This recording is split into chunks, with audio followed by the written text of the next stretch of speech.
Hey everybody, it's Robin from Roaming with Rover, and we are continuing our reading of Pride and Prejudice. I hope you will give this video a thumbs up, and please subscribe to our little channel. Pride and Prejudice, Volume 3, Chapter 11. Mr. Wickham was so perfectly satisfied with this conversation that he never again distressed himself or provoked his dear Elizabeth by introducing the subject of it, and she was pleased to find she had said enough to keep him quiet. The day of his and Lydia's departure soon came, and Mrs. Bennet was forced to submit to a separation, which, as her husband by no means entered into her scheme of their all going to Newcastle, was likely to continue at least a 12th month. "Oh, my dear Lydia," she cried, "when shall we meet again? Oh, Lord, I don't know. Not these 2 or 3 years, perhaps. Write to me very often, my dear. As often as I can, but you know how married women have never had much time for writing. My sisters may write to me. They will have nothing else to do." Mr. Wickham's adieus were much more affectionate than his wife's. He smiled, looked handsome, and said many pretty things. "He is as fine a fellow," said Mr. Bennet, as soon as they were out of the house, "as I ever saw. He simpers and smirks and makes love to us all. I am prodigiously proud of him. I defy even Sir William Lucas himself to produce a more valuable son-in-law." The loss of her daughter made Mrs. Bennet very dull for several days.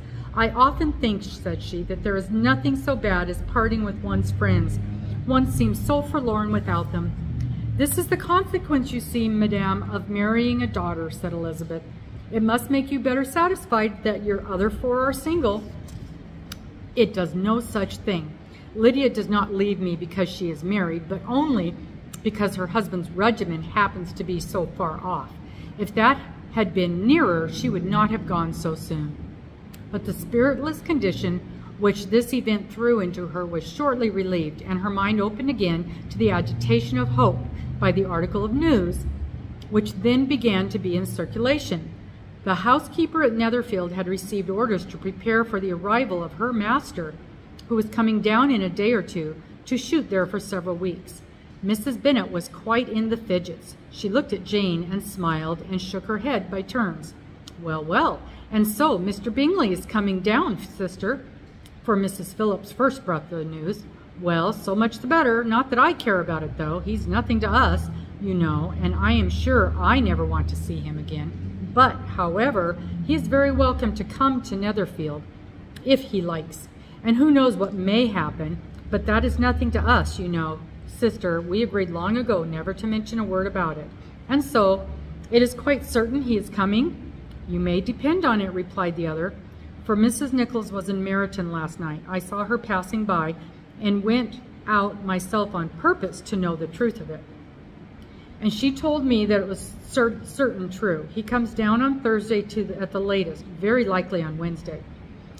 She was going to the butcher's, she told me, on purpose to order in some more meat on Wednesday, and she had got 3 couple of ducks, just fit to be killed." Mrs. Bennet had not been able to hear of his coming without changing color. It was many months since she had mentioned his name to Elizabeth, but now, as soon as they were alone together, she said, "I saw you look at me today, Lizzie, when my aunt told us of the present report, and I know I appeared distressed, but don't imagine it was from any silly cause. I was only confused for the moment, because I felt that I should be looked at. I do assure you that the news does not affect me either with pleasure or pain. I am glad of one thing, that he comes alone, because we shall see the less of him. Not that I am afraid of myself, but I dread other people's remarks." Elizabeth did not know what to make of it. Had she not seen him in Derbyshire, she might have supposed him capable of coming there with no other view than what was acknowledged. But she still thought him partial to Jane, and she wavered as to the greater probability of his coming there with his friend's permission, or being told bold enough to come without it. "Yes, it is hard. that this poor man cannot come to a house which he has legally hired without raising all this speculation. I will leave him to himself." In spite of what her sister declared and really believed to be her feelings, in the expectation of his arrival, Elizabeth could easily perceive that her spirits were affected by it. They were more disturbed, more unequal than she had often seen them. The subject which had been so warmly canvassed between their parents about a 12-month ago was now brought forward again. "As soon as ever Mr. Bingley comes, my dear," said Mrs. Bennet, "and you will wait on him, of course." "No, no, you forced me into visiting him last year and promised if I went to see him, he should marry one of my daughters. But it ended in nothing, and I will not be sent on a fool's errand again." His wife represented to him how absolutely necessary such attention would be from all the neighboring gentlemen on his returning to Netherfield. "'Tis an etiquette I despise," he said. "If he wants our society, let him seek it. He knows where we live. I will not spend my hours in running after my neighbors every time they go away and come back again. Well, all I know is that it will be absolutely rude if you do not wait on him. But, however, that shan't prevent my asking him to dine here. I am determined. We must have Mrs. Long and the Gouldings soon. That will make 13 with ourselves, so there will be just room at the table for him." Consoled by this resolution, she was the better able to bear her husband's incivility, though it was very mortifying to know that her neighbors might all see Mr. Bingley in consequence of it, before they did, as the day of his arrival drew near. "I begin to be sorry that he comes at all," said Jane to her sister. "It would be nothing. I could see him with perfect indifference, but I can hardly bear to hear it thus perpetually talked of. My mother means well, but she does not know. No one can know how much I suffer from what she says. Happy shall I be when his day at Netherfield is over." "I wish I could say something to comfort you," replied Elizabeth, "but it is wholly out of my power. You must feel it, and the usual satisfaction of preaching patience to a sufferer is denied me, because we have always so much." Mr. Bingley arrived. Mrs. Bennet, through the assistance of servants, contrived to have the earliest tidings of it, and the period of anxiety and fretfulness on her side might be as long as it could. She counted the days that must intervene before their invitation could be sent, hopeless of seeing him before. But on the 3rd morning after his arrival at Herefordshire, she saw him from her dressing-room window enter the paddock and ride towards the house. Her daughters were eagerly called to partake of her joy. Jane resolutely kept her place at the table, but Elizabeth, to satisfy her mother, went to the window and looked. She saw Mr. Darcy with him and sat down by her sister. "There is a gentleman with him, Mamma," said Kitty. "Who can it be?" "Some acquaintance or other, my dear, I suppose. I'm sure I do not know." "Ha!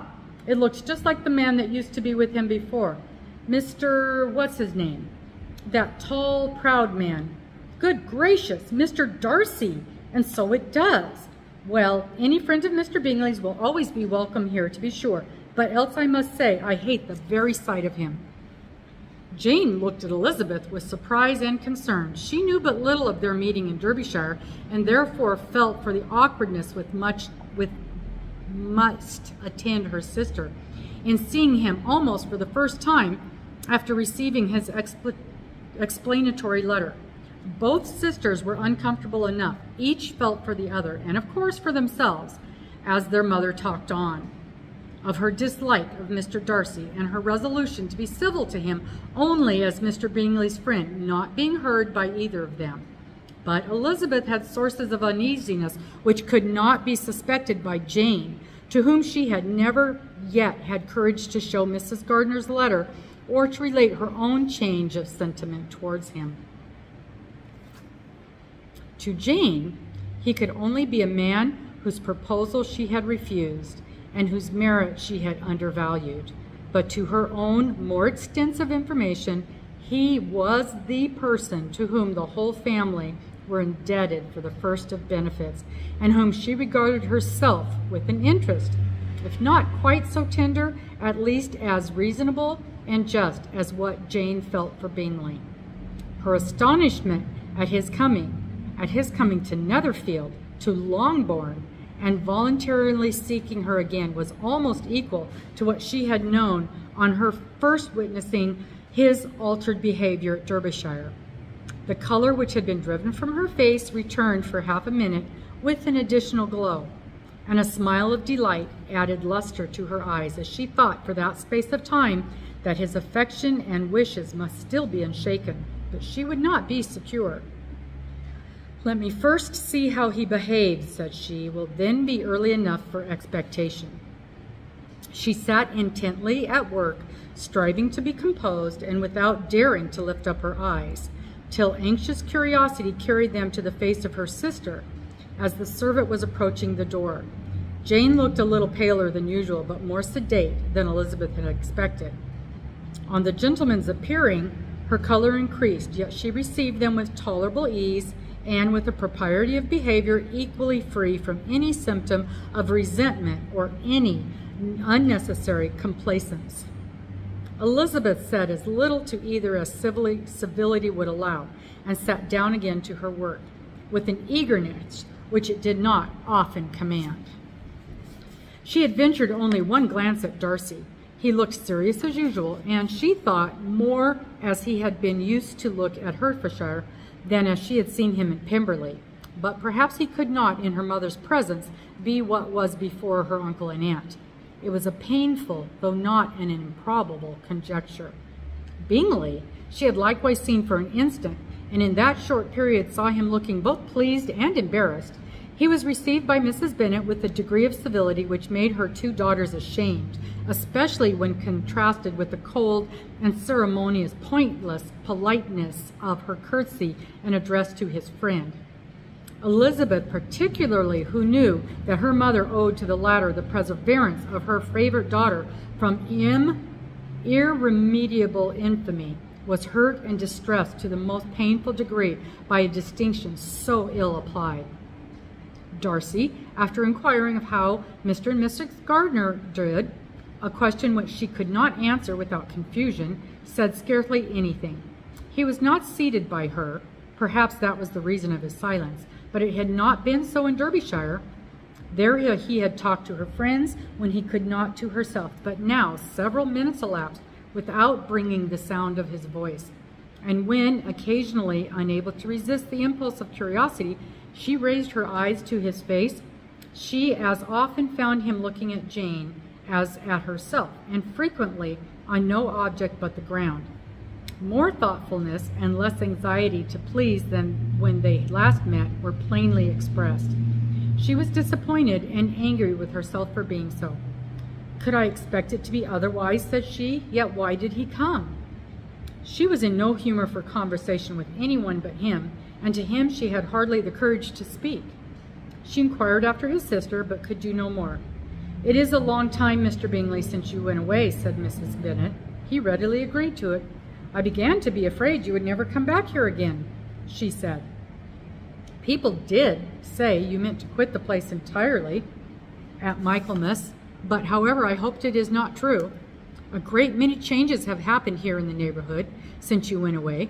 Miss Lucas is married and settled, and one of my own daughters. I suppose you have heard of it. Indeed, you must have seen it in the papers. It was in the Times and the Courier, I know, though it was not put in as it ought to have been. It was only said, 'Lately, George Wickham, Esquire, to Miss Lydia Bennet,' without there being a syllable said of her father, or the place where she lived, or anything. It was my brother Gardiner's drawing up, too, and I wonder how he came to make such an awkward business of it. Did you see it?" Bingley replied that he did, and made his congratulations. Elizabeth dared not lift up her eyes. How Mr. Darcy looked, therefore, she could not tell. "It is a delightful thing, to be sure, to have a daughter well married," continued her mother.